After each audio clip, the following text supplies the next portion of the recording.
clay is from mud and you can sculpt anything. You can sculpt anything your brain wants you to sculpt, right? And that freedom doesn't limit me in the way that I create art. I think that's so beautiful. You can have so much passion for something and you can keep going, but once the passion runs out, because it will, you really have to rely on the purpose. You know, why are you doing it? I want to really post things and make things and create things that is thought-provoking, that sparks interest, that makes someone feel something. I'm not anybody special. I'm not like extremely talented. I didn't grow up with like all this artistic capabilities and stuff. I just put in the work and I just had people believe in me, and then I started believing in myself. And then once you start believing in yourself, anything is possible. Today on the pod, I'm joined by Phoebe Li. Many of you probably know her as Objects by Phoebe.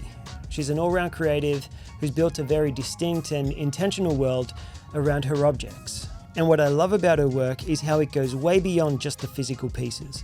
It's almost like every object tells its own story and teaches us to slow down, be present, and appreciate the imperfect. In this episode, we talk about her journey from experimenting with all types of creativity to eventually building a brand that people genuinely connect with. So if you're a creative who's trying to find your own path, or you've ever struggled with balancing art and business, then this one's for you. So let's get into it. Alrighty, ready. Ready? Uh-huh. I'm ready too. Now, is it ceramist or ceramicist? It's a ceramicist. A ceramicist. Yeah, I've heard people say both, and I was like, I'm not getting anywhere with this. Ceramicist. Yeah. And it's pottery? It is pottery. Or you can be a potter. You can be a potter. Yeah, like Harry. What would you call yourself? I'd say I'm a ceramicist. A ceramicist. Yeah. But before being a ceramicist, I feel like you've dabbled in lots of different creative worlds. Yeah. Yeah. You painted murals for a while? I did. Well, how did you know that? You've done your research. Just a little bit. Yeah. You share what you do, which is great. Yeah. It helps me out a lot. Yeah, I painted murals. I used to do graphics and branding. I studied product design. I did my master's in UX UI design. User experience? Yeah, user experience, user interface. Okay. Yeah. Is that like I don't know, someone tried to explain this to me once. It's like when someone goes on a website and it's like the user's experience of the website, like Yep. are they able to navigate around this? Yeah, so that's the easily? UX part of it. Yep. UI is the interface, so the colors, the design, the font, how it makes it engaging in an aesthetic way. Yeah. So when you were in uni, what was there something you wanted to do when you left uni? Was it to be a ceramicist? No way. When I was in uni, I wanted to be a lot of different things. Yeah. And that's probably why I dabbled in so many different things. Yep. And I wanted to be a graphic designer That's cool. until I got a job in graphics and realized that I didn't want to be a graphic designer. Yeah, wow. Yeah. What did you not like about it? What are you looking for? At the time, I just wanted any creative outlet. Graphics to me, when I was doing it, felt so one-dimensional. Just being on the computer every day in a 9-to-5 job, it didn't really fulfill my creative needs. Yeah, I think I realized at that point that I wanted something more tactile, you know, something that I could make with my hands, whether it's like building furniture or like painting or something to really, I think that for me was fulfilling. That's cool, because when you're at that point, you like that could take you anywhere. How do you figure out what that thing is? Is it just trying lots of things? That sounds a bit scary, because if you're doing graphic design and you're on a computer, you're like, this is not fulfilling. I want to do something that does. Is it, do I keep a job and do something fulfilling outside of work, or do I find something fulfilling and turn it into work? That's a really good question. I myself, when I don't like things, I move on. Yep. And it's pretty quick. Just because, I don't know, I just know what I want. So the second I knew I didn't want to do graphic design, it took me about a month to really think about it. Yeah. And then just move on, I guess. I was doing it while I was studying, so it almost felt like there was a safety net Yeah. for me, because I was still studying. I was able to do a whole bunch of different things. Yeah. I get that feeling too, where it's like I have to enjoy it for me to want to do it. But then as I've like been doing this for a while, and like as I reflect on a lot of things, there has to be a period that's like not quite fun. Regardless of what you do, even if it's the things that you love. Like when I first started using a camera, I loved using a camera, but there's like this initial excitement phase that's like, oh, this is really exciting, I love it. Yeah. And then there's that period where you're confused and you're lost and you don't know how to do any of the things that the things that you have in your head and the inspiration that you see isn't what comes out. No, it doesn't when translate. you try to make it. Yeah. And a lot of the time that phase is not fun. And you need to get through that phase that's not fun. Yeah. Because then once you learn and understand everything, it becomes fun again at the end. Yeah. But I feel like a lot of us are, I don't know if it's a recent thing, like in our lifetime. I think it is, because my parents, I think a lot of older people would just do a job even if they hated it, and they'd do it for 30 years. Yes. And they were okay, they were fine with that. Whereas like I feel like we in this day and age, like if it's not fun, I'm not doing it. But then with anything, if you want to be like great at it, you have to go through this not so fun period. Yeah, you don't do. you think? Because I feel like some people, they see the excitement, it becomes not fun, and then they think the way we just did, and they're like, oh, this isn't fun anymore, I'm just going to do the next thing. Yeah. And I feel like people fall into that trap of like jumping to many things because they reach that point of like, it stopped being fun. For me, it was when I outgrew it. Yep. With graphic design, there was only, like, I feel like I hit a ceiling in terms of design for myself. And that's when it didn't feel fun anymore. Fun to me, I think, with my creative outlets was challenge. You know, it's when it's fun when you've got a little bit of challenge, when you know you can make it, but you need to figure out how and why. Yep. Because I grew up with my dad, and he's such a tinkerer. So he's always taught me to fix things and figure out how to do things. And especially with product design, you solve problems. Yep. For me, that's why I stuck to ceramics, because initially I had an interest for ceramics. Then I had a desire to do more. And this challenge of figuring out how to be better at it, that's what made me keep going. Yep. Yeah. What got you into wanting to get into ceramics? I feel like it's such a big learning curve. Like I look at ceramics, I look at what you do, because I was wondering, I'm like, why, what would make me not want to do that? And I feel like big time investment. Like I look at it, I have no idea what you're using, none of the materials. I don't know anything about the process. So it would be a big investment of my time to learn how to get anywhere near to what you do. Right. And then all the equipment that you have also looks like a big financial investment. Yeah. Do you think that's what makes its appeal not as great as everyone wants to create content these days, because everyone has a phone? Like I could start right now and I could make a video today, and from like the idea of wanting to do it to actually starting, it's a quick execution path. Yes. Yeah. Compared to looking at ceramics, what you do and Yeah. seeing this massive learning curve. Yeah. To me, I'm like, I'm just going to go make videos because I can just do it with my phone. Right. What made you pursue something that has such a steep learning curve compared to all the other creative things that you could have done? I think for one, it's the tactile element, as I was mentioning before. Being hands-on. Yeah, it's so hands-on, and you can, it's clay is from mud, and you can sculpt anything. You can sculpt anything your brain wants you to sculpt, right? And that freedom doesn't limit me in the way that I create art. I think that's so beautiful. The second thing is, I think, I don't know, ceramics is just so like, there's so much to learn. Yeah. And I think the challenge behind being the best entices me, because master potters, they go through years and years of training, and they're not a master potter until they've done ceramics for like 50, 60 years. Whoa. Yeah, so for me, this is my third year doing it. I'm Wow. a baby. Yeah. You know, it's a craft that's hard to master, and that's what intrigues me the most, because there's just so much you can do with it. And yeah. And that's exciting to you. Yeah, it's so exciting. It's like, it gives me so much freedom Yeah. I've heard you say, I'm only bringing this up now because it's starting to make sense, because I've watched a lot of your work before you coming on, and I've heard you say a few times that you have this weird concept in your mind that you feel like you're running out of time. Oh, yes.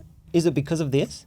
Like knowing that the master potterer is 50 years away and you're on year 3? Is that where that came from, or?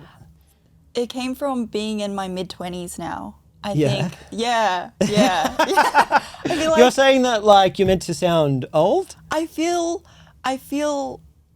sometimes I feel old. I'm not gonna lie. I feel Yeah. but then I think about it, I'm like, okay, we've got like 80 years on this earth. And as artists, you know, You're a quarter of the way it's, through. yeah, but it's like a long-term thing. It's a long-term career for artists. Yes.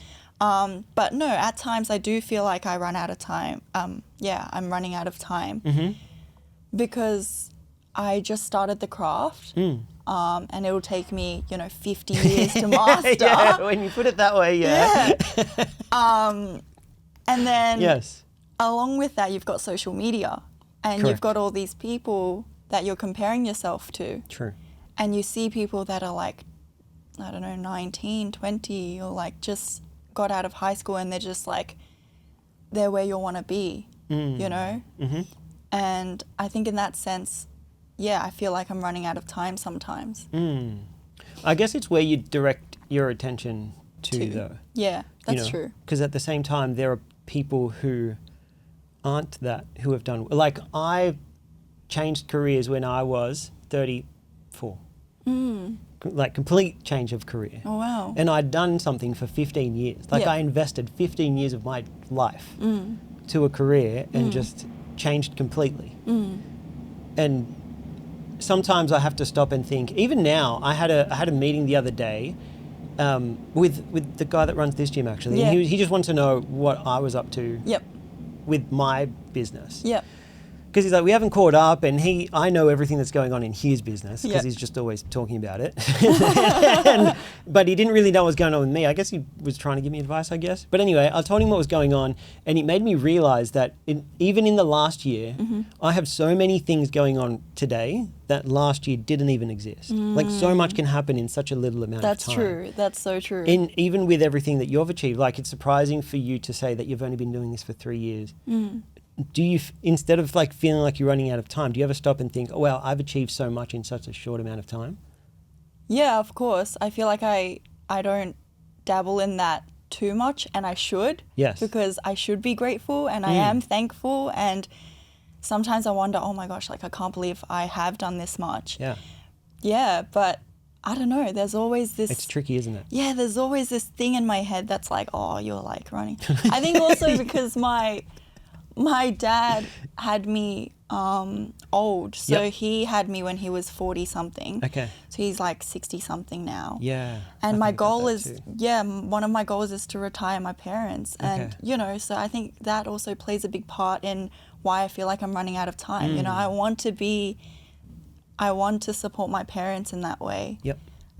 Whether it be financial or like just being there for them. And yeah, I think that's why I always say I'm running out of time, running out of time. I think there's good aspects to both of these things. Like I think it's Okay. good Yeah. to not so much say you're running out of time, but having that sort of attitude makes you take action now. That's true. The person that thinks they have forever Yeah. can put things off Yeah. and not do anything Yeah. because they feel they have a lot of time. So I think you've definitely used it to your advantage. You probably don't achieve as much in such a short period of time if you don't think that you're running out of time. Yeah, I Maybe. can see that. Yeah, maybe. Right? Yeah. But then at the same time, you need a balance of like thinking, but think there's so so. many things in life where I'm like, both of them are right, Yeah. you know? And Yeah. it's like they can It's both make a never- case. I feel like nothing is ever black and white. Yeah. Yeah. I think so too. Very interesting. And then at what point did ceramics, being a ceramicist, actually feel like it could be a real thing? Was it a business decision, a career decision from the beginning? Or was it, I'm going to try it for fun first and then see what happens? Yeah, I was trying it for fun first as a creative outlet. Yeah. And then I started getting a lot more traction with my friends. People were really interested and they were like, oh my gosh, I want something of yours. And to me, that you know, of Yeah. course, that gave me a bit more validation, Yes. and that gave me so much joy to be able to make things for my friends. Mm-hmm. And then I released my first collection on my Did you website. feel, sorry to backtrack a little bit, did you Okay. ever feel that any sort of fear of judgment of your work or what people may think of what you're creating? Because when you put so much effort and time into something like this, I Yeah. can imagine, not that you want the validation, but it feels good to know that people appreciate like the effort and the work that you've put in. Yeah, for sure. Like when I first started, well, with ceramics, because it was like the 10th hobby that I dabbled in, Yeah. I sort of lost that. It became numb to me, you know. Yeah. But when I first started, I started selling prints, actually. Prints? No, I started selling Christmas cards when I was like 14. That was my first like Yeah. creative venture business thing. Okay, And yeah. that's when I was like, oh my gosh, I don't know if people will like it. I don't know. And then with the murals and the painting and graphic work, like Yep. I was like, oh, I don't know. Like I was so anxious and I wasn't confident in myself. And I was always worried about what people would think, you know, obviously. Yeah. Yeah. But I guess like from doing it from such a young age, like putting your work out there and it became Yeah. normal. Although content was different. Content was different. Content was so Putting different. putting yourself out there? Yeah, putting myself out there, that's when I was freaking out a bit. Really? Yeah. Why do you think that's different? Why do I think that's different? Because when you make an object, Yeah. That's what it is. yeah, that's what it is. No, like that's you. That's a piece of you. You've put so much time and so much effort, love Yeah. into these things. With ceramics, you learn to detach yourself because ceramics is such an uncontrollable craft that, you know, even if you make the best thing ever and you put it into the kiln is sort of like this like massive oven Okay. that bakes the ceramic. And then it's finished. Like that's well, once it goes in, you never know the result. Oh. You don't know. You don't know how it will turn out. It's like Sometimes a when cooking process? yeah, sort of? exactly. Yeah. It's exactly like baking. You Yep. know, there's this dough, which is the clay. Yep. And then you mold it. And then you put it in the oven for a couple hours. And then you take it out. And you don't know what it will turn out like. Wow. And then you've got the glazing process. And the glaze is just liquid glass. It's a bunch of chemicals mixed. And then you dip it or you paint on it. And then you put it in the kiln again. And, you know, it can explode. It can crack. It can change color. Yeah. It might not look like what you expected it to look like. So it's so uncontrollable that it taught me to lose sort of like control Yep. and just let things be. Wow. Yeah, whereas content is a bit different because everything is at the reach of your hands, right? You're the one editing, you're the one filming, you're the one saying stuff. Yep. And all of that can be taken apart Yep. and stripped and analyzed by people that want to bring you down or by people that are listening to you.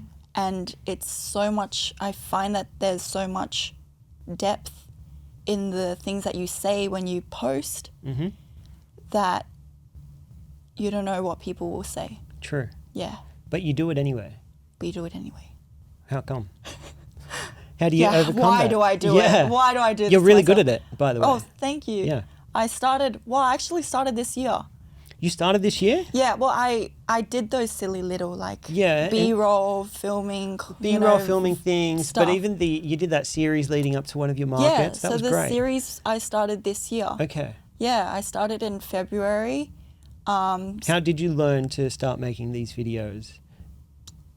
My dear creative friends.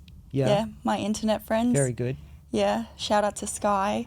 Yes, shout out to Sky. Yeah, Sky taught me how to write a script Yep. and taught me how to like film and pick up a camera. And I think the biggest of all my creative friends taught me how to be confident. Yes. And without that, I wouldn't have started. I was going to say, with everything that you explained in terms of those fears that you had, Sky's probably a very good friend to have to help you overcome those. Yeah, yeah. Because he's someone that has overcome those. Yeah. He's filming himself in public. He's everywhere. He's overcome that fear because he's got dreams and goals that he For sure. really wants to achieve. And he's not Yeah. going to let a fear like that hold him back. Exactly. So I feel like my community really gave me that extra push to start content. Yep. Yeah. That's an interesting point because a lot of people try to do it on their own. Yes. I was one of them. And it Me probably too. took me a lot longer to get to this point where I can like speak in front of cameras and not be terrified. Yeah. It took me a lot longer because I did it by myself rather than being around other people who are trying to do it or in a position where they are doing There's it. like this saying, like, if you want to go fast, go alone. Mm-hmm. But if you want to go, I don't remember. If you want to go long, or like, you know, further, or like, Yes, then go together. correct. And I really, this year I've just been meeting so many new people, all in the creative space, and it's true. I feel like community is I quote my friend, community is the third principle of success. Okay. You know, because without that hype from your friends, without that, you know, confidence boost, sometimes you get in your head too much. Yes. Yeah. And it almost makes you want to just crawl up in a hole and not want to do anything. Correct. Yeah. But it almost is like, inevitably, it's almost like a bit of validation as well. And it's like, it's the support that they bring. Yeah. Do you feel like you created this community because of like you got leaned more into making videos? Because I don't know many ceramicists. Yeah, I only found ceramicists when I started doing markets and when I started selling more stuff. And You found then, other people and I doing found the same thing, other yeah. people, as well as content. You know, once I started posting clay things, like other ceramicists would hit me up and be like, "Hey, oh my gosh, let's connect." That's great. Yeah, and it was awesome because then I can like ask them stuff and they can ask me stuff. And yeah, it's an ecosystem. Yes. You know, it's really not just me that's doing everything. I don't think, like, I really believe that it's everyone that I've talked to. It's all the advice that people give me. It's people cheering on for me, and it's like, it's not Objects by Phoebe. It's everybody in this community. Yeah. Yeah, That's that amazing. sustains what I do. Yes. Honestly. Yeah. You can tell from just watching your content and your page. There's so many other people involved. There's so much community involved in it. You're right. It's not just you. Yeah. And I think when you were saying all this, I thought, I just think it's so interesting. It's again, like there's so many positives and negatives to everything. And I mean, you've already touched on like social media, like you can easily fall into a trap of like watching the wrong people or looking at inspiration the wrong way and feeling like you're running out of time. Like a lot of people would see that as a negative. A lot of people see social media as a negative because of the comparison and the traps that you can fall into because of it. But at the same time, there are so many positives in terms of you sharing your work, sharing these videos, being able to reach so many people and make online friends because you lent into social media and social the media, positive aspect of it. Yeah, I think social media is just a tool. You know, it's a tool, and whether you use it positively or negatively, that's on you. And I really believe that it's just almost the same as AI. I think like it's a tool, you know, and it's how you use it. It's how you use the medium. But I think being able to meet all these people through social media is such a blessing. Yes. And being able to connect with so many different people all around the world, that's such a blessing. But when it comes to doom scrolling or brain rotting, you know, that's where the line draws, I guess. Yeah, it's easy to fall into that. Yeah, but I feel like also a lot of people are so... I feel like it's so easy to make an excuse and be like, oh, I'm just watching this video just because it gives me inspiration, or I'm watching it for That's research. Me. Or but me. if you think about it, you know, does inspiration is, for me, it's like finding energy, right? And when I watch videos, it depletes my energy. Yeah. Whereas if I'm living or like going out into nature or hanging out with my friends or having a deep conversation with someone, that inspires me. That gives me more energy. Yes. And if anything, like, I feel like it's such a cop-out answer to say, oh, I'm just doom scrolling, or I'm just watching these videos for inspiration, when, you know, you can find inspiration outside of your phone. Yeah, man. Yeah. And if anything, it makes you more interested and more excited to do more things. Yes. Yeah. You just touched on something that I've been going through a lot I reckon over the last month. Oh, yeah. Lots of doom scrolling. Yeah. And lots of like trying to justify it by saying I'm looking for inspiration. Right. And I'm saving video, I'm trying to doom scroll with purpose. Yeah. and I've had these conversations with myself. Yeah. And I wanted to make a video about it in terms of like finding inspiration from like all the ways you can find inspiration that aren't on your phone. Mm-hmm. And you're right, like inspiration can be found anywhere. Yeah. But we always look for it on these social feeds and we justify it. Yeah, it feels like it's. I think it's because it's easier. Yep. For one, and it's easy to just look at other people's lives without living your own to find inspiration. Yep. But if you really think about it, and if you really sit down with yourself and you pinpoint all of the times where you've truly found inspiration, and not just like inspiration like, oh yeah, that's a cool color, I'll use that, but like inspiration in the sense where like it makes you like riled up, and it makes you so like you have this intense energy within you that you just want to start creating, like you cannot sleep for 3 days, like that type of inspiration. If you really pinpoint those things and where you find them from, to me personally, it's not through my phone. Yep. Yeah. And a lot of it is forcing yourself to actually get out there. Yeah, exactly. Too. Yeah. This is what I think separates a lot of people, not just in anything, even in ceramics, I guess. When you're making these objects, you're making objects, and people may come to your stall and they may love the object, and that's why they buy it, because they see it and they buy the what it is.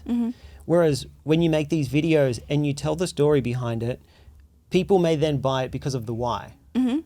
And the only reason they start buying because of the why is because you shared these stories behind why you made it, why you love it, why you're so passionate. I'm sure you get a lot of people, especially now, that buy your work because of the why, because of the stories that you've told behind it, because they know how passionate you are, they want to support you. And that doesn't happen if you don't share your story. Yeah, I think that's what contemporary art is. Like you see all these paintings of just random scribbles or like random, you know, lines and random just like blocks of color, and you're like, why would anybody buy that? But as soon as you listen to why they've created it, I think it makes it more valuable. Yes. You know? Yep. Yeah. I totally agree. And as much as I'm all willing to like accept AI, like it's coming, it's going to be a tool, we all have to embrace it, otherwise like it's coming either way. I do feel like it takes away the process. For sure. The why, you know, these paintings and these works of art that you're talking about that people are invested in because they know the story. All that disappears when you find out that piece of art was made because I just pressed a button or gave it the right prompt. Yeah, that's true. It loses that, right? Yeah, but I think until we figure out how to incorporate the why with AI, that's what will happen. Yep. But I don't know, I've been thinking about it lately, and back then when somebody wanted to recreate a family portrait, artists would paint it, right? All these artists, there were so many stores, all these artists would paint portraits of people just to document almost like a photo. But once the camera came into play, you know, after the Industrial Revolution, once cameras were invented, people started not wanting artists anymore because, you know, you can just snap a pic, right? So I feel like that in the sense is sort of like AI now. It's like, okay, well, everyone thought that paintings would just leave and just like it just wouldn't be a thing anymore. But no, it's like because we have these cameras now to take photos of people, painters are now able to dabble in other stuff and create cooler things like contemporary art, like modern art, all of these other art styles apart from like the Renaissance era, you know. And I think it's how you use something that then makes it art. Yes. Yeah. Very good point. Never saw it that way. And it also makes the art more appreciative. Yes. Like you could take a camera out and snap it, but you've decided to put in these hours and make it your own. Yeah. And people appreciate that effort, probably even more so. Yeah. Because it's like, I know you could have done this a lot easier. Yeah, exactly. Did you know that ceramics is the oldest craft form? Really? Yeah. Tell me more about that. Educate me. Oh, I don't know much of the history. I don't know why I said it now. I'm like, oh, I gotta like educate. Oh, that's great. But it used to be just for functional purposes. So a lot of bowls, a lot of storing food and things like that.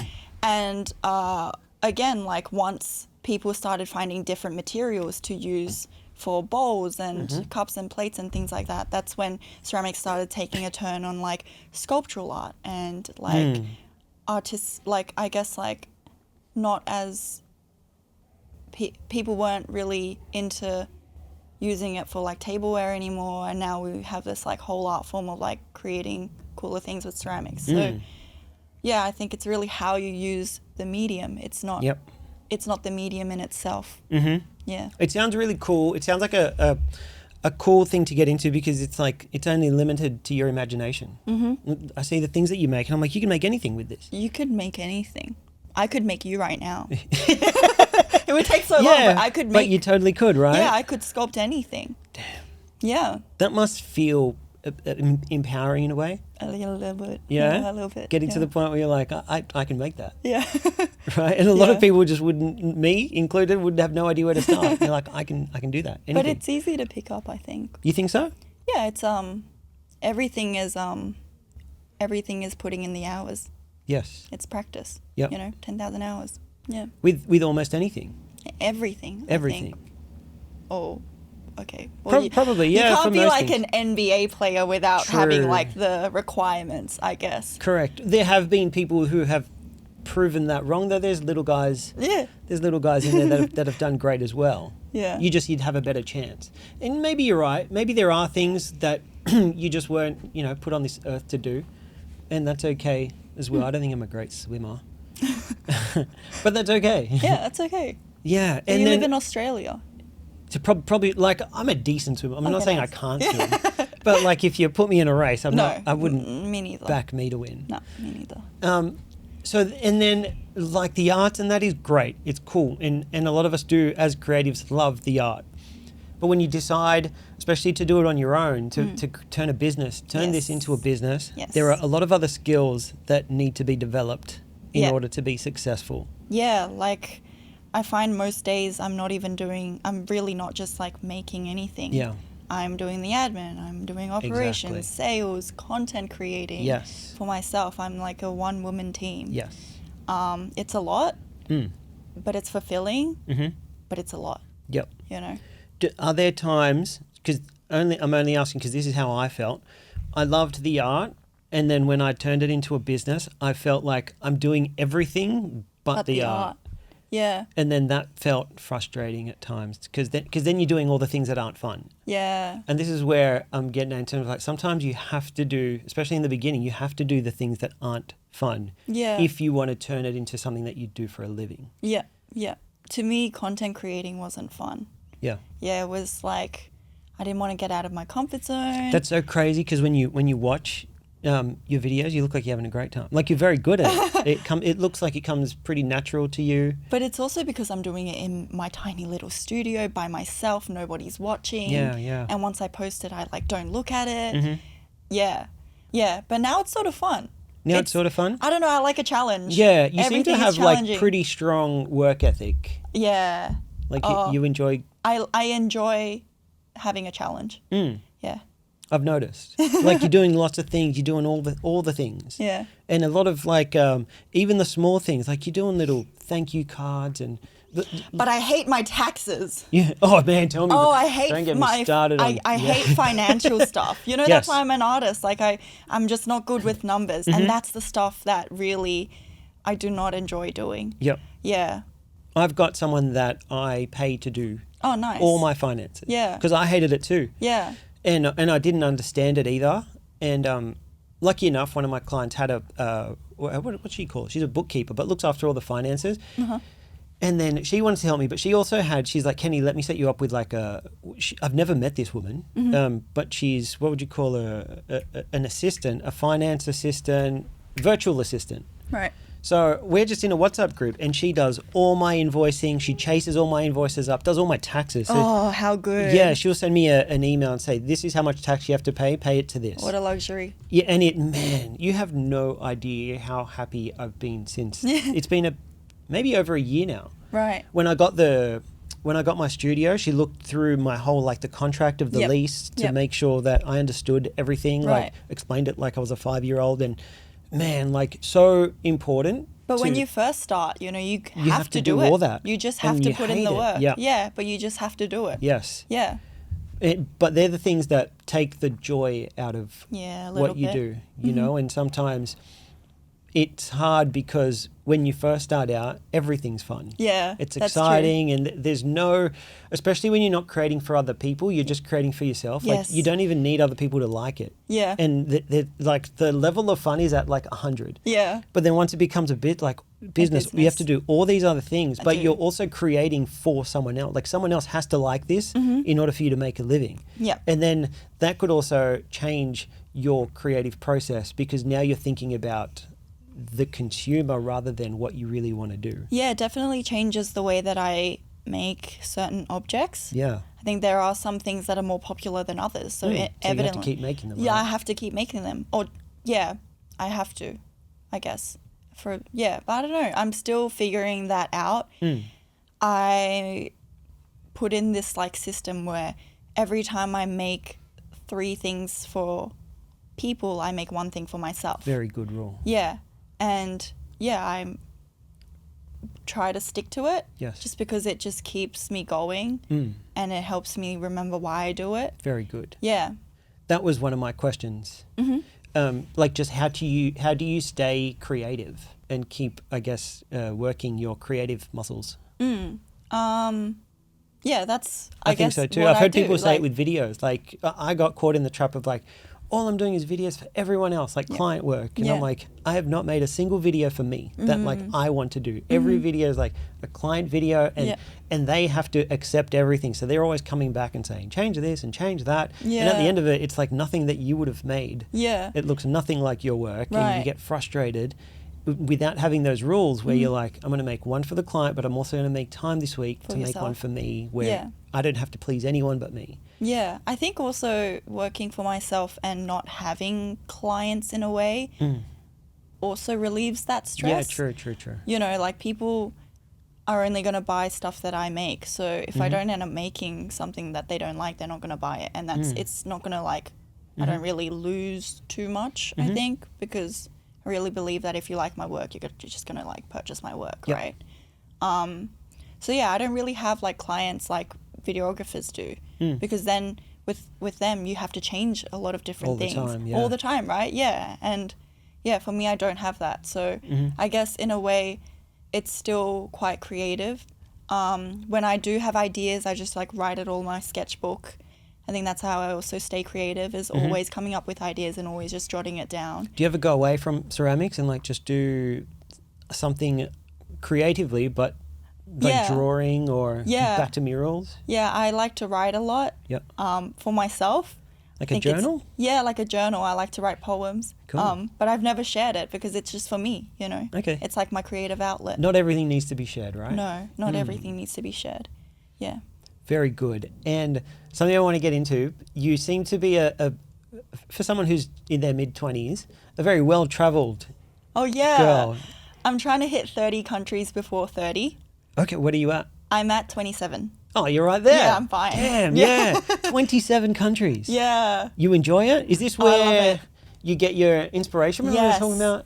Yeah, I think going to a different country makes you out of your comfort zone and experiencing I'm a nature girly, so experiencing all of these terrains and these colors and textures and shapes that I'm not used to is just so compelling to me. And I find so much inspiration in traveling.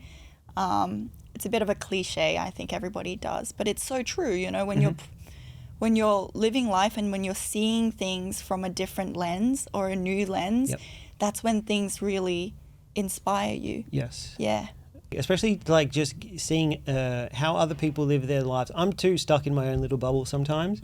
and you think that's normal. Like you think this is the world. Yeah, you think that's just like, that's it, right? But then you go traveling and you're like, no, like this guy, like I met some guy that just follows the seasons of like the fish, and he just like Wow. goes wherever it's like mating season, so Yep. then he gets a lot of fish, and he just does that. Wow. And he's been doing it for like 4 years. Met him in a hostel, and it's so crazy to me. And I'm like, wow, like this 9 to 5, this rat race that everybody thinks that we have to do, like who even made that up? You know, like what even is this system that we've just like almost like pulled ourselves into? And when you meet so many different people with so many different lives, Yep. you feel like you almost strip away that identity of yourself, and Yes.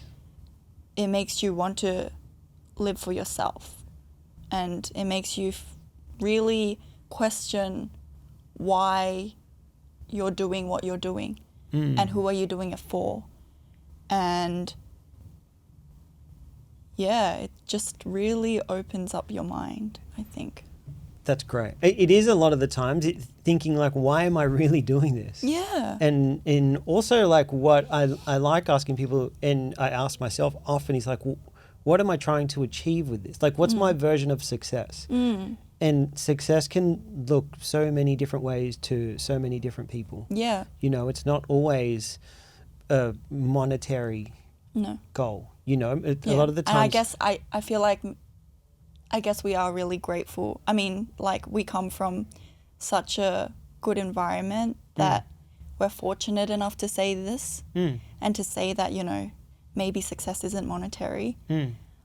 Just because we've like been brought up with like a good education, and in like Sydney, which is such a livable city, and we are fortunate enough to say that. But yeah, I think like personally. Yeah, but even at the same time, like a lot of us set these like massive financial goals. Yeah. And then you travel and you realize that someone is so happy, so much happier than you on less than a quarter of that. And it makes you Yeah. realize like you don't need money. Like you think when I get all this money, I will be happy and it's Right. going to make me happy. Right. And then you see someone who's like way happier than you. Yeah, when you're not chasing fish happy around the already, world. it's like you can't Yes. really reach that point.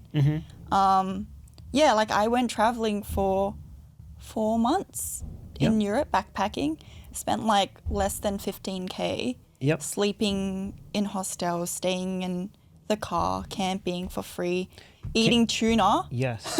Can you tell I was me? so happy. Can you tell me a little bit about your experience in Norway? Norway, Yes. yeah. Norway, oh, it was so fun. I'd say I met my first creative friend in Norway, Simon. I don't know if you've heard Yes. about him. Yeah, we traveled Norway together for a week and a bit. How'd you find Simon? Yeah, so he posted on his story, he was like, hey, is anybody in Europe? And while I was traveling, while I was backpacking, I was like, oh, I saw his story and I was like, okay, I'm gonna just swipe up and just like give it a shot and be like, yo, I'm traveling Europe by myself. I don't know where I'm going next. But like we eventually talked and we were like, oh my gosh, he was like, would you like to meet me in Norway? I was like, yeah, sure, let's do it. Let's go. Yep. Yeah. No plan, let's just explore together. Yeah, I had a one-way ticket. I went to Berlin, and then I spent 4 months just traveling wherever I wanted to go. And then Simon just so happened to, meet me in Norway. Yeah. So yeah. I watched the video that he made. Oh, did you? Yeah, about you guys. I follow his work. Yeah. Yeah. Oh, cool. I'm a big YouTube junkie. Oh, like I really? watch YouTube I probably watch YouTube way too much. Yeah. But yeah, I was watching all these videos, even all these mates that make video. Like I love that style of storytelling. Like camp studios and everything. Yeah, exactly. Yeah, no, they're awesome. They're amazing. Like I got to meet some of them as well when I was there in Europe. Just the way that they talk about art and creating it was very fresh to me at the time. It was about 2 years ago. Before I met any creative friends, Really? I'd say. I mean, I had, friends from uni, but it wasn't the same as content, Yep. I guess, creators. And Simon really introduced me to this whole new scene of community. And he was talking about how like, man, like I've got these friends that just back me up, that support me. We're doing this, we're doing that. And it almost made me like, wow, like I don't have that. Yeah. But I want it so bad. Yeah. So I went back home and I started DMing a bunch of people that I knew, people that I didn't know, just random people in Sydney. Mm-hmm. And I guess one by one, meeting by meeting, that's how I developed and I started creating this circle of people that really get it. Mm-hmm. Yeah. When you came back and you were trying to create that community, what were you asking for? Were you just saying, let's hang out? Yeah, I was just like, let's hang out. Like, I want to get to know you, want to see what you do, want to hear what you do. And then you end up sharing the same struggles and then you resonate with each other. Were you looking for creative people specifically?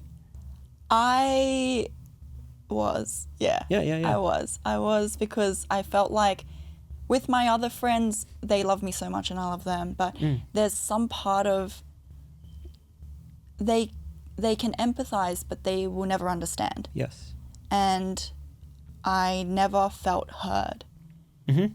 I felt loved, but I never felt heard. So when I started just looking for creative people only, that's when it was like a whole different game. You know, they really understood the struggles. They understand like what you're going through. And to have that support and genuinity, genuine, I get it. like authenticity Yes. and genuineness Yep. for the craft. Yes. That's when I was like, wow, like I can keep going. This is awesome. Yeah.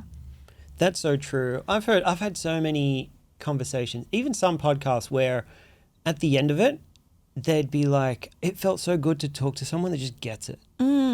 Like just same world, we understand, like we're going through the same things. Yeah, and you have this like hype energy and you're like, you know when you speak to someone and you're like, it's so like, I don't know, you speak to someone and you know they've got the same energy as you and you can see their lips moving, but it's silence because you're so locked into the conversation. That's how I felt when I met all these creative people. That's how I felt when I was in Norway with Simon because I was like, whoa, like, yeah, you're both so passionate about something, but you're both listening and you both understand. And It's so true. And you leave with creative energy. Yes. Because you're around it. Yes. You leave with so much energy. Yep. You leave with almost like a charged battery. Yes. And it fuels you. Yeah, to keep going, to Don't create. you think that's crazy? Because I feel that, like when you talk to someone creative and when you leave, like immediately after, like the rest of the day, you feel energized to like, I want to create something right now. Yeah. And then I always think, I'm like, how do I bottle this up and feel like this all the time? It's very hard to do. So then you crave, this is why I feel like I crave community. Like I want to be around because I love that feeling. Just being around people who are as passionate about the thing as I am. Yeah. Because then it makes me more energized and ready to create. I follow this guy in the he owns like a clothing brand, the complete random person that I found while doom scrolling. But he has this warehouse that he works from, and there's this one video that he made. He just does it with his phone. He opens up the roller doors and he walks around and he gets all his creative friends to just go there and just whatever they want to do, they can just do there. Yeah. And he walks around his room. It's like a 30-second video. He walks around the warehouse and there's a guy singing in the corner, like playing an instrument.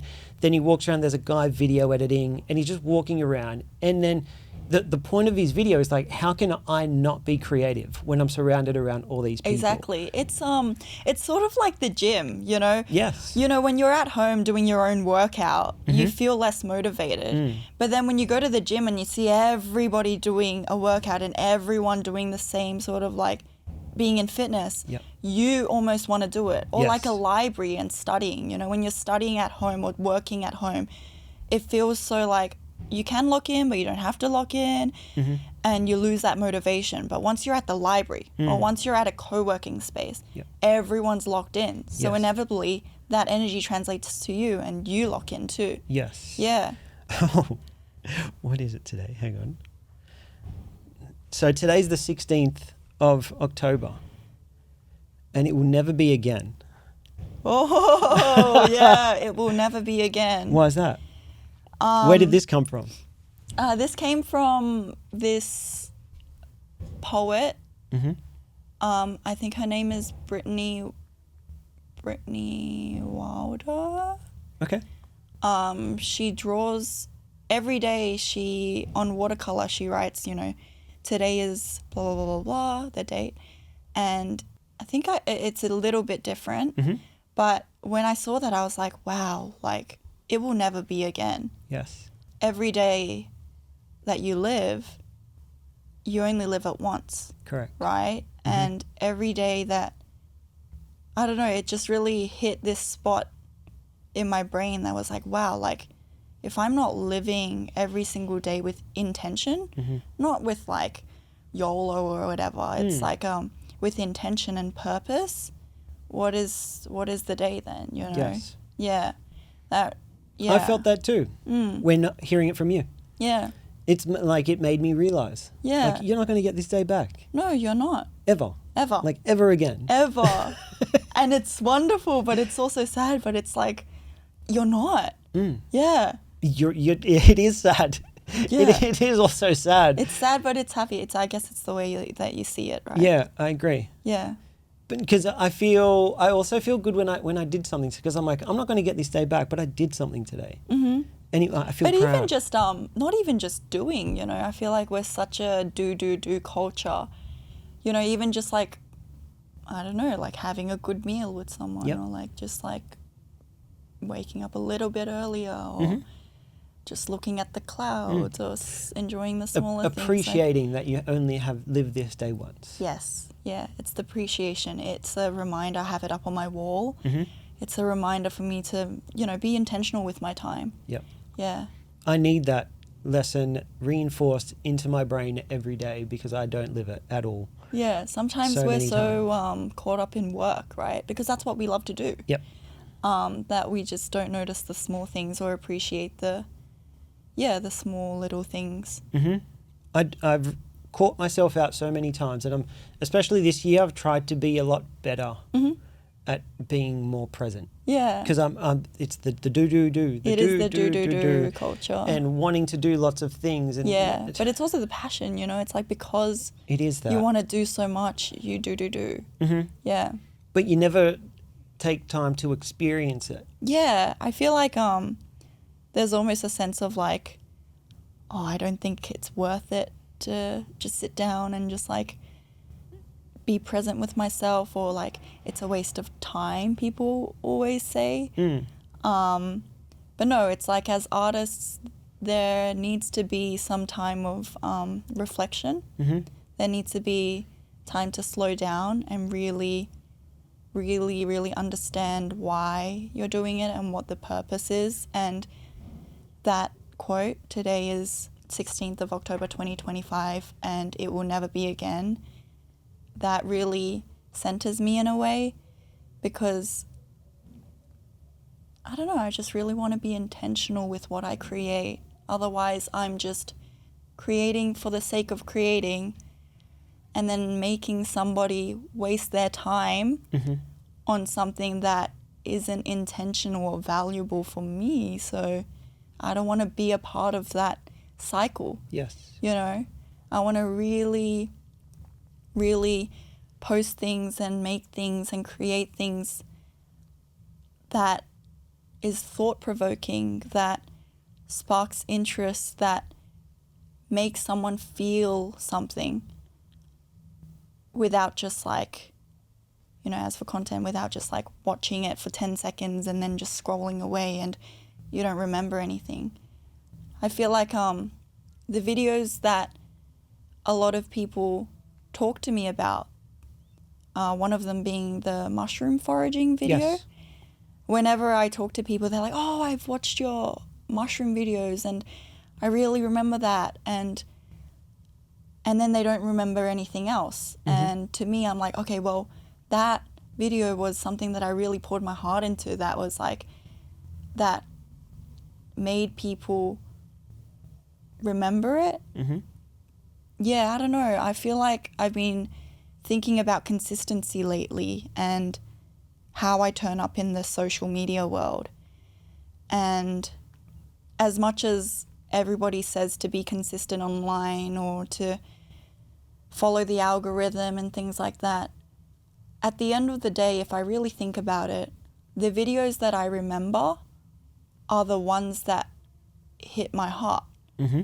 And if they're not hitting my heart, I'm not, like, I don't remember them. I just watch it for like 30 seconds and then I watch another one again, you know. And you've forgotten the one you and previously I've forgotten. watched. Yeah. It's like that, it's just a dopamine hit for me. But the really intentional ones that really change me are the ones that I can tell that the person that's created it has poured their soul into it. Yep. So, yeah. And you can feel that You can in feel someone's it. work. You can really feel it. You can feel when something is authentic or not. Mm-hmm. Yeah. And not just in content, in anything, which is something that I think is important for creatives to hear, because at the same time, creatives online are hearing so many people say the opposite. Yes. You have to post every day. Yeah. And it's all about the first 3 seconds and all these things where like you're in this machine that rewards you for just pumping out content all the time, where the soul gets taken out of it because you don't have time to create anything with real. Yeah. And then I think the biggest thing is purpose. Yeah. Right. You can have so much passion for something and you can keep going, but once the passion runs out, because it will, you really have to rely on the purpose. Why are you doing it? And people lack that sometimes, or I myself have gone into that situation before. And without purpose, it's not valuable. Yes. Yeah. It's just, there's so much of it that's like so interesting and like confusing at the same time, because there's so many people that are constantly like feeding the machine, and their goal is to stand out. Yeah, and that's okay. If that's what they truly want, then that's what they truly want. But a lot of the times, if the goal is truly to stand out, you would want to make something of substance and take your time. Yeah, I think it really depends on who they are. Like as an artist, you're expressing yourself in the most intentional way, and consistency doesn't really matter for that. Oh, I don't know. It's hard. Because it does, but it doesn't. But I think as artists, a lot of artists get frustrated because they put all this time and effort and they want to be rewarded for that time and effort, and they see something else that's just been like done. Get rewarded 1,000 times more. Yeah, that is true. Than everything that than the work that you're put, or not even just your own, someone else's work who has taken them everything. Yeah. And it's like no one's seen this, and it's amazing. Yeah. I guess comparison is the thief of joy. Yeah, it's a tough one, right? Yeah. It's I find it interesting. I guess there's a place for both. I think so. I think it just like aligns with purpose. Like even if it doesn't perform well, if you've really, put all you've got into it, I think that in itself should be the reward, and that in itself should be the success, you know? Yeah. And it will reach the right people, and the right people will resonate with it. Yeah. And I feel like you've experienced this through running workshops recently. I watched your first one. Yeah. You lead up to it. How did that feel? Yeah, I think it was really surreal to see so many people turn up because of my videos. Yeah. They would just come, like at the markets.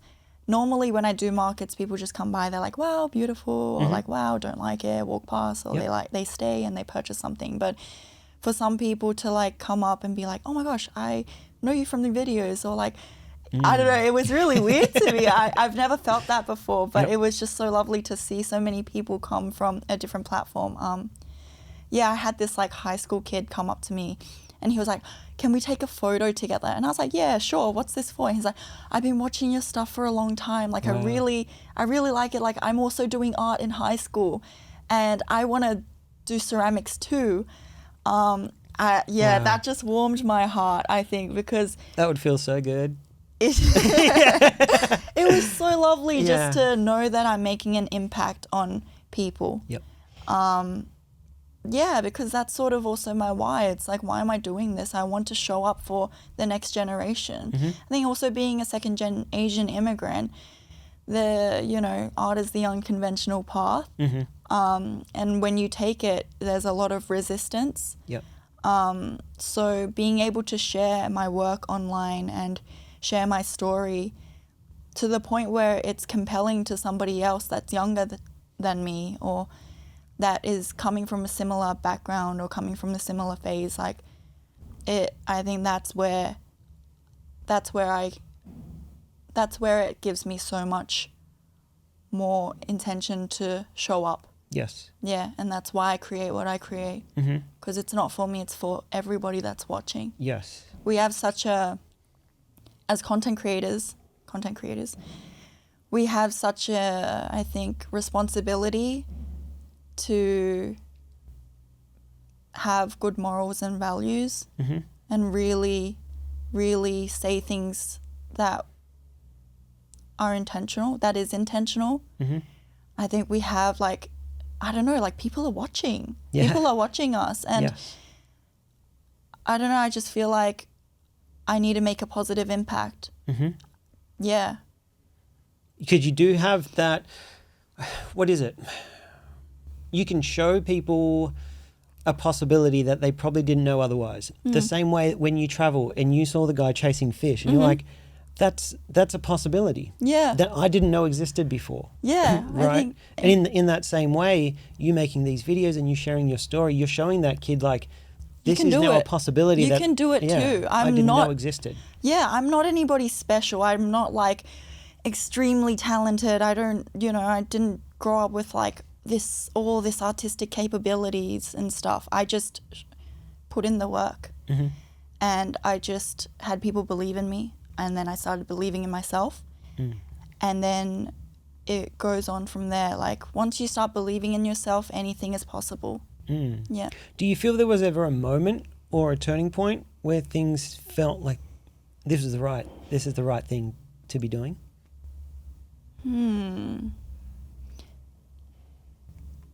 I think the story that I shared before with the kids coming up to me. Yeah.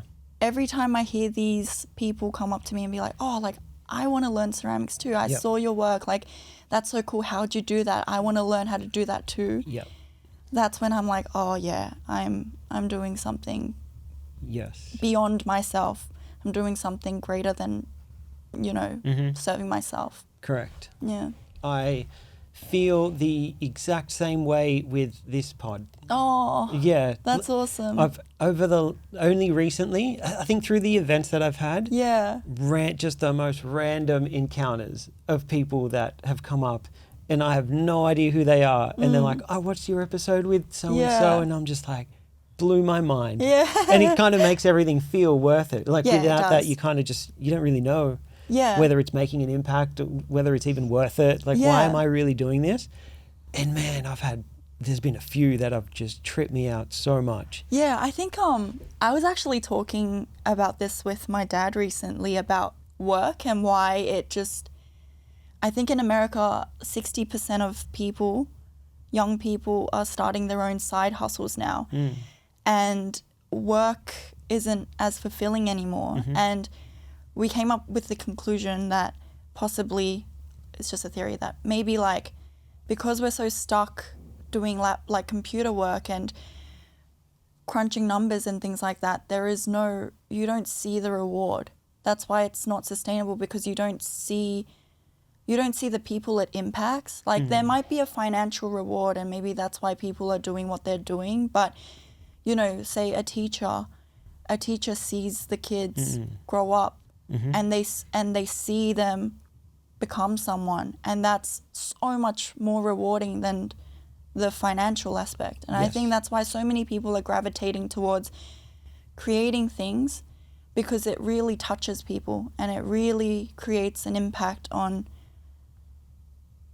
lives. Yes. And yeah, I think that's why there's almost with work and the rat race and corporate workers and stuff, I hear so many of my friends, they're just I just do this because then it pays for what I can do outside of work or things like that. But it's because they can't see the impact that they're bringing. Those numbers also are so valuable in like creating something that, you know, everybody is a creator. It depends on what medium you do, right? But because you can't see it, like, it almost feels like you're not making the world spin, or you're not doing something for the greater good, or yeah. And more people are starting to get outside a bit more. I know who I was talking to recently? Ash. There's a guy recently, we were talking about like how these third spaces are becoming way more popular, like the run clubs and the meetups and all these, like people want more like real life connection. And I think it speaks to exactly what you're talking about. At the end of the day, it's we're not made to be solo or like be like lone wolves, you know. We're made to be in packs. And I feel like we've fallen into this trap, especially during COVID, unfortunately, where we've had to just be alone. But now, like, people are realizing how much of an impact community brings and people brings into your life. True. Very good, Phoebe. You've made a lot of art, not just objects. And we've also spoken about how much these all mean to you. They all seem to take a lot of work, and a lot of you gets put into them. But if let's imagine that we wake up tomorrow and all of it has disappeared. All your work is gone except for one. One gets to stay. Which one would you choose to keep forever? Just one piece of art. Just one. Which one has meant the most to you? All of my art is gone. All of it's gone. Something bad's happened. Something very bad has happened. Oh God. I was not expecting this question. It's not any of my like products or objects. It's not an object. No, it's not even like paintings or anything. A video. That's hard. Because if they're What's all the gone, one thing you're the most proud of? One piece of art, something you've created where you're like, I'm so proud of, I don't know, maybe my journals. But honestly, I don't know. I'm not really attached. Probably a good thing? Maybe a good thing. I don't know. Maybe a good thing. Maybe a good thing. Depends on how you look at it. I think so. Yeah, but I don't know. I think my brain is like the best piece of art I've ever created. Very good. You know? Yeah, your imagination. Yeah, I think like without it, it's... Yeah, if you said, you know, one day I lost my brain, I'd be like so sad. Yeah, because... Yeah, I don't know. I could recreate everything anytime. And it's because I've really worked in molding and shaping my brain, my imagination. Yeah, ideas aren't just... Ideas are translated into my objects, but it's not like they're not limited to just my objects. So, yeah, I don't know. And I think you also have the skills that you've gained. I can tell that, like, you have the confidence, the way that you said it, I can just build it again. Like, I have the confidence, like, if I lost everything, I can build you. I can, you know, I can make anything. And I think having that confidence is really good. It probably makes you a bit more detached in a good way. Because you're like, I'm not attached to any of these things. I could lose them all and make them all again. Yeah, I mean, it's not to say they're not valuable to me. Of course, yes. You know, they're so valuable to me, and they're just, if anything, they're just like, it's my self-expression. Yes. You know, and but it's not limited to just the objects in itself or the paintings in itself, because it's my brain. You know, no one can create. Become. Yeah, no one can create the same way that you can create. And I think that's most valuable to me. It's all the lessons that I've learned, all the growth that I've had, that has made me who I am. Yes. That has made me create the things that I create. Yes. So if everything were to be lost one day, I'd rather everything be lost. Because they can't take away the lessons and the person that you've become. And if anything, like, it'd be great to restart and just like go ham and go wild again, you know, and just nobody have any expectations on me and I just create things again. What would you do? That's a great question. I ask that often. Oh, yeah. If you were to, like, say you had to start from zero, knowing what you know now, you are still you, but it's all gone, and you needed to get back to where you were today. Would you do it differently? What would be the first steps that you do? Is it finding your community? What is it? Getting to the market? Is it? And it's basically, if someone were coming to you, Phoebe, and be like, I want to do this, but I'm at square one. Square one. You'd be like, do these 3 things first. Three things. Sit down with yourself, find your purpose. Why are you creating? Why? Is it for money? Is it for success? Is it for expression?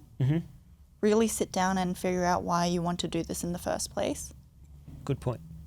Second one would be start. I know it's, yes, the most cliche answer, but you're not going to know how or where you're going to go until you start. Yes. And I feel like a lot of people are in their head too much and you can't make decisions without starting. Yeah, I had to go through 10 plus different hobbies to be able to be where I am today. Yes. And without doing them and knowing that I either liked them or didn't like them, I wouldn't be here now. Yeah, so just start, like, whatever you have in front of you. Creativity isn't limited to your medium. It's limited to yourself, right? Yes. And if you can just start, you have the ideas in your head already. You know what to do. You just got to do it. Yes. Obviously, it's not that easy sometimes. I was in that point where I was like, I know I have to start, but I don't know where to start. I don't know what to do. But you just start, I guess. Start with what you like. And then if you keep liking it, keep going. If you really don't like it, how much time shift. would you give it? Oh, I don't think there's a time limit or a time Where, frame. like, if you to know whether or not you really like something. I think it's a gut feeling. Yeah. I think it's a gut feeling. It's like loving someone. Like, you just know. Yeah. You know whether you love it or you know whether you don't love it. And then it's choosing and then committing. Yeah. Yes, committing. Yeah, Definitely. committing. Yeah. And a big point on starting. I watched a guy today and he made such a good point. And when you said, like, start and you can improve, a lot of people wait.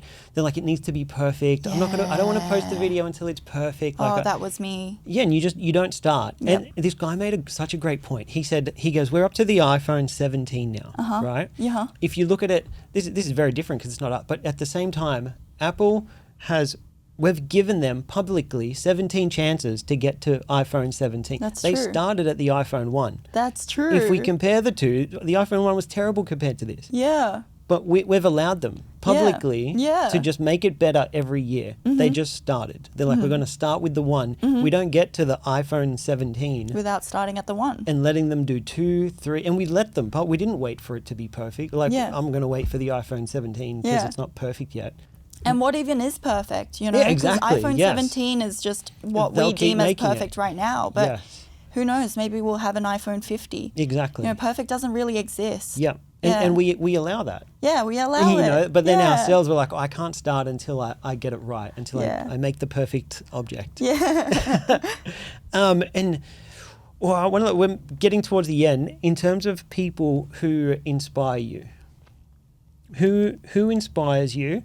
Let's try someone that you know personally and someone you've never met before. Okay. Someone that inspires me personally, my dad. That's great. Yeah, he's my best friend. I talk to him about everything. And because he's so much older than me, he's got so much wisdom to give. He inspires me because he turns up and he shows up. And every day, no matter what struggles he has, he's always there and he conquers them no matter what. And I think that's a very hard thing to do. I've seen him change and grow to the person he is today. And that's a really big inspiration to me. He used to be so stubborn Asian man, his own ways, enforcing his own ways. But as he grew and as he learned, and you know, it's his first time being a dad, it's his first time living life too. I think the second I realized that and started to open up to him and be more vulnerable with him, he started being more vulnerable to me. And now we've created this really, really wonderful relationship that really inspires me. It's not, it's pretty rare for you to have your, it's rare for your dad to be your best friend, but it is. For me, he is my best friend. And yeah, he just, oh man, you should have him on the podcast, but he doesn't know how to speak English, so that'd be even better. But he learns for me. You know, it's just he has this growth mindset. And he's so open-minded and he's so empathetic. Wow. He's my role model. That's amazing. Yeah. That's amazing. That's beautiful. Yeah. Yeah, very cool. Yeah. Not an answer I was expecting. Oh, really? Yeah, but very cool. So cool. And someone you haven't met? Someone I haven't met?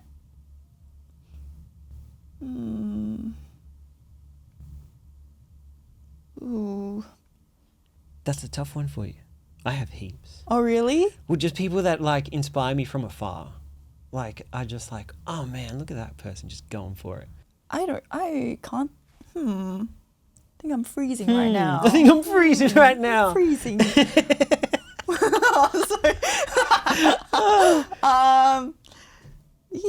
Ceramic world.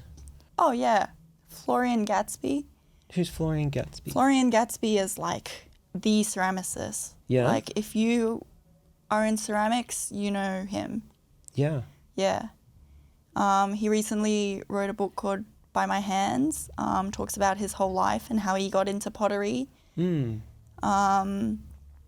actually studied in a ceramic school, and his dad was a photographer and his mum's an artist or something. Yep. And just hearing the way that he talks about ceramics is very compelling. I think he's put in the work. And every one of his ceramics looks exactly the same, and it's very hard to do with ceramics. And very good. Yeah, he's brilliant. He's brilliant. Yes. Yeah, he's so cool. But that actually applies with the creative work that I do too.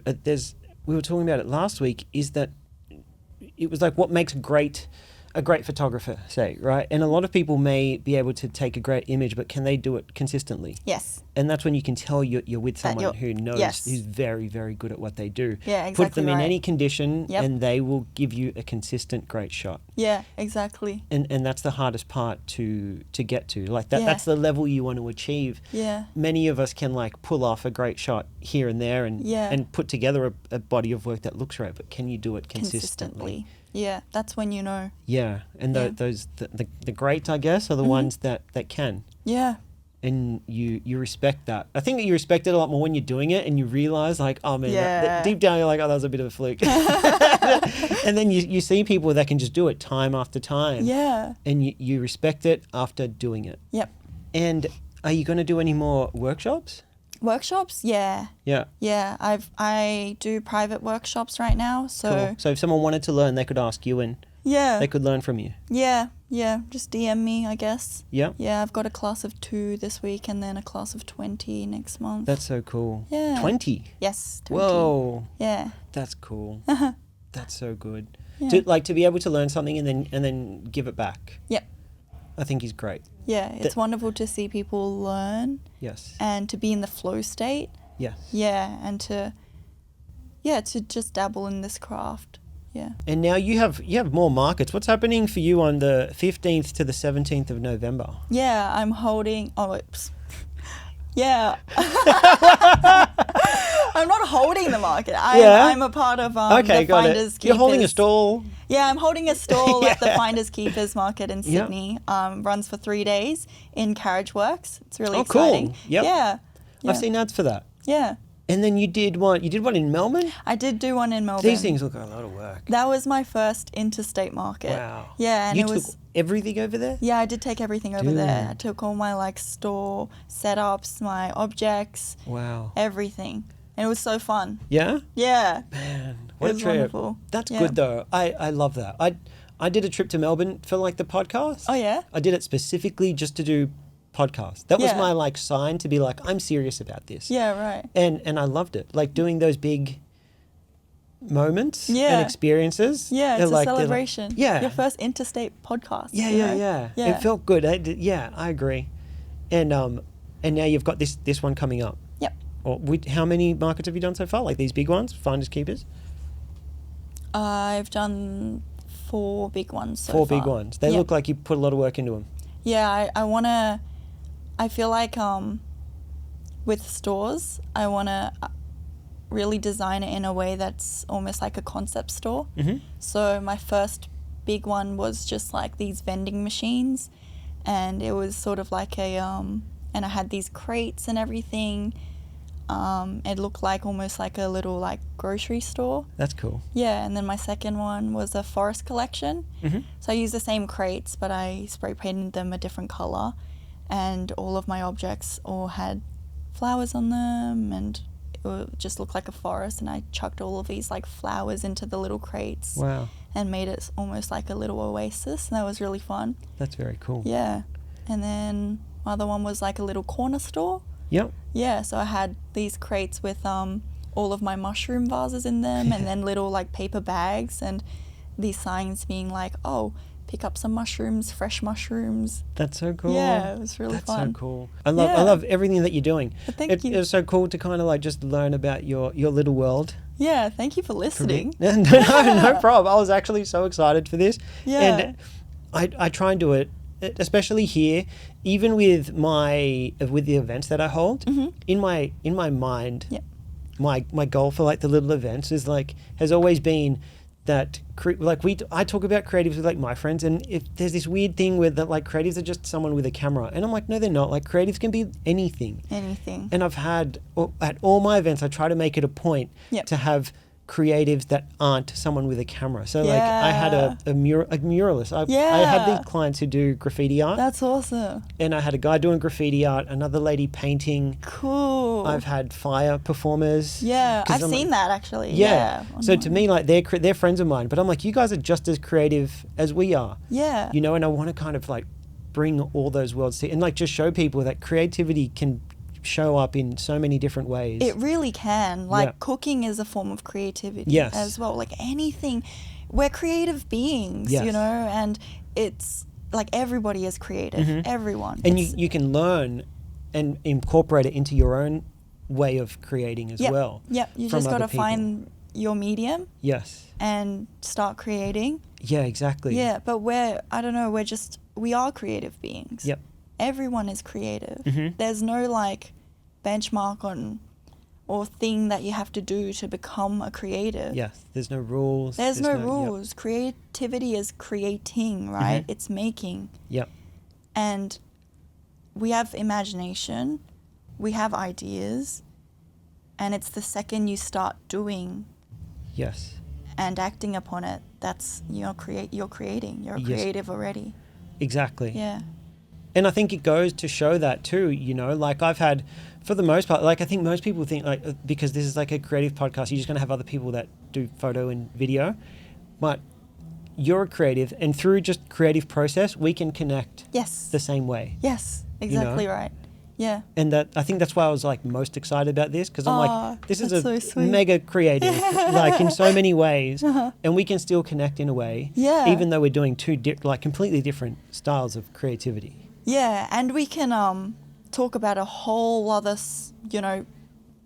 whole other bubble of things. Yes. But we're still creatives. Exactly. Yeah. And there's so much about what you do, like lessons that you've learned that I can take on Exactly. and implement into my own. And vice versa. Yeah, exactly. That's Yeah. why I think it's cool. I think it's so important to like, you know, when people think of community and creative community, Yeah. it is that. It's Yeah.